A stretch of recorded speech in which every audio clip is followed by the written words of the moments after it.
Hi. Around the year 1801, Beethoven has finished composing one of his most recognized and most famous pieces, the Moonlight Sonata. In today's video, I would like to talk to you about the possible sources of inspirations and the meaning behind the music, as we have a number of options to consider. The first one is the title itself, and I think it's very important to realize that the title was not given to the piece by the composer, but by a music critic many years after composer's death. Whether Beethoven himself would approve, whether he thought of this particular image, we will never know. The second idea is the unhappy and broken heart from Beethoven's unfulfilled love toward Giulietta Guicciardi. Beethoven was supposed to marry her, but because of social differences, her family decided against that. So definitely there was a broken heart of Beethoven at the same time as the sonata was composed. Now, the trouble is that even though sonata is dedicated to her, the dedication was not initially there.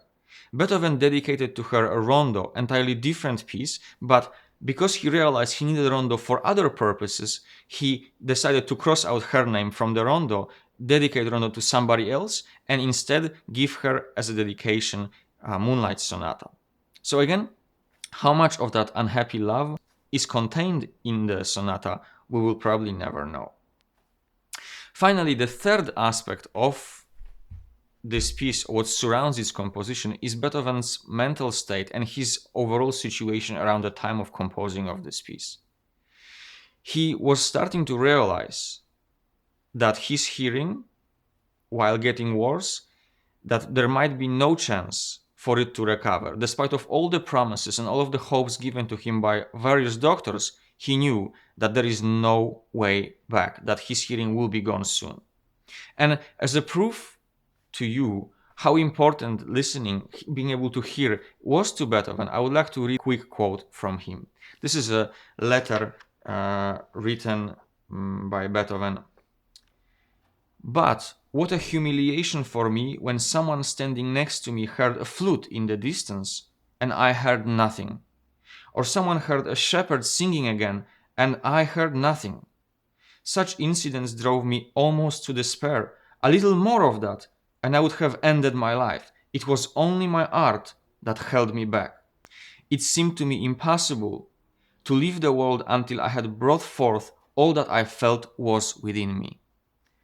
I think this quote clearly states that we are dealing here with a very strong personality who, in the face of life challenges, decides to live on and decides to continue and fight with whatever challenges and difficulties life is going to throw at him in the future. I believe that this is the main inspiration for this piece. The first movement being the mourning, the sadness of the life behind him, the life that was never going to be the same, sadness of losing hearing, possibly losing Giulietta as well, while the third movement being this tremendous energy of life, very human, to fight any difficulty and any challenge ahead of him. The second movement being very different, in the middle between those two very powerful emotions, suggests that Beethoven is unable to speak. The gentleness, the lightness, and maybe even positive character of the second movement are basically his reactions, maybe just a positive thought from the past. But I don't think he really fully associates himself with this. I think it's just a moment of rest so that those powerful emotions of the first movement can go away, while the tremendous energy of the last one can come back and propel him into his future life. Thank you so much for watching. I hope you enjoyed this video. Please subscribe and I will see you next time. Thank you. Bye.